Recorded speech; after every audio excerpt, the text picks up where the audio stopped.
नमस्कार दोस्तों, मैं हूं आपका दोस्त नवरतन मंजूषा। दोस्तों आज हम बात करेंगे, यदि आप विदेश में जॉब करना चाहते हैं, विदेश जा रहे हैं और किसी एजेंट के द्वारा आप विदेश में जा रहे हैं, तो आपको कौन कौन सी चीज़ें हैं उनका आपको ध्यान रखना है।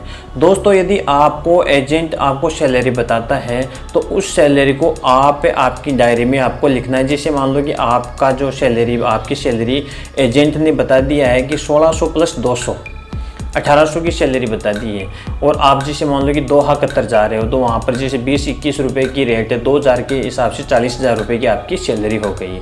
अब दोस्तों जैसे मान लो कि आपको ये चीज़ और ध्यान रखना है कि जो एजेंट आपको ये बताता है कि आपको ये जो सैलरी है ये मिलेगी, और जो दूसरी चीज़ आपको इम्पोर्टेंट आपकी वो है कि यदि आप मतलब विदेश में जॉब करना चाह रहे हैं, विदेश में जॉब करने के लिए जा रहे हैं, तो वहाँ पर आपको एक जो जॉब ऑफर लेटर देंगे, उस जॉब ऑफर लेटर में पूरी चीज़ डिटेल्स लिखी हुई आएगी कि आपको यह काम दिया जाएगा। तो एजेंट जो काम बताता है उस काम को भी आपको ध्यान में रखना है। जैसे मान लो कि एजेंट है, एजेंट आपको बता रहा है कि आपको कंप्यूटर ऑपरेटर का काम करना है, तो वो कंप्यूटर ऑपरेटर का काम करना है तो वो भी आपकी जो पर्सनल जो लाइफ डायरी है उसमें आपको फिल कर देना है। उसमें आपको लिख देना है कि मेरी सैलरी 1800 प्लस 200 और जो मेरा काम है कंप्यूटर ऑपरेटर का।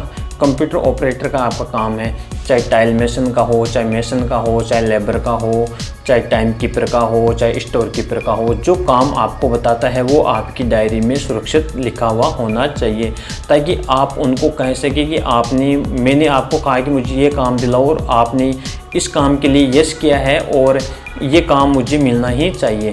और जो वहाँ से जो जॉब लेटर आता है, जॉब लेटर वो कहाँ मिलेगा? जैसे मान लो जो भी एमएससी होती है, जैसे मान लो कि आपको दिल्ली बुलाया जाता है, आपका इंटरव्यू दिल्ली में होता है, तो वहाँ के जो ऑफिसर्स होते हैं वो ऑफिसर आपको जो जॉब लेटर जो होता है, जो जॉब ऑफर होता है, उसमें पूरी डिटेल्स उसमें लिखी हुई आती है। उसमें आपकी सैलरी आएगी, उसमें आपका जो जॉब है मतलब कौन सा काम आपको दिया जाएगा वो आएगा, और उसमें आपकी ड्यूरेशन आएगी, जो आप जॉब करना चाहते हैं उस जॉब की ड्यूरेशन आएगी। जैसे 2 ईयर, आप यदि 2 साल के लिए काम करना चाहते हैं, 2 साल का जो वीज़ा होता है, उस जो वीज़ा होता है उसमें 2 ईयर ड्यूरेशन, मतलब आपका जो वर्क जो होता है उसमें 2 साल का होगा। और आपका वीज़ा, एक चीज़ आपको इम्पोर्टेंट, सबसे इम्पोर्टेंट वो है, आपको जो वीज़ा दिया जाता है उसमें क्या लिखा हुआ है। यदि आपका वर्क परमिट वीज़ा है तो ही आपको विदेश में जाना है। वहाँ पर आप वर्क परमिट वीज़ा है तो आप वहाँ पर आपको काम मिलेगा, क्योंकि यदि वर्क परमिट वीज़ा आपको मिलने के बाद में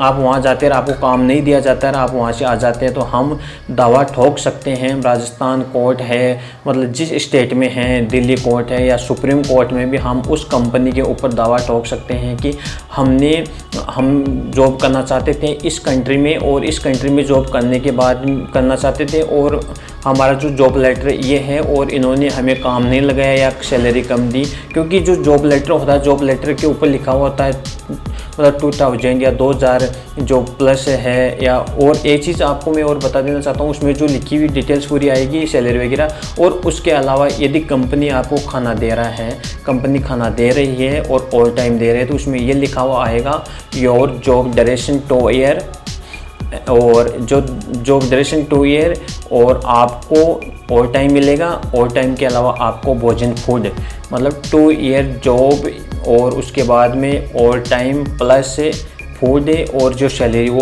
उसमें इंक्लूड सबमिट होती है। तो इन चीज़ों का आपको ध्यान रखना है।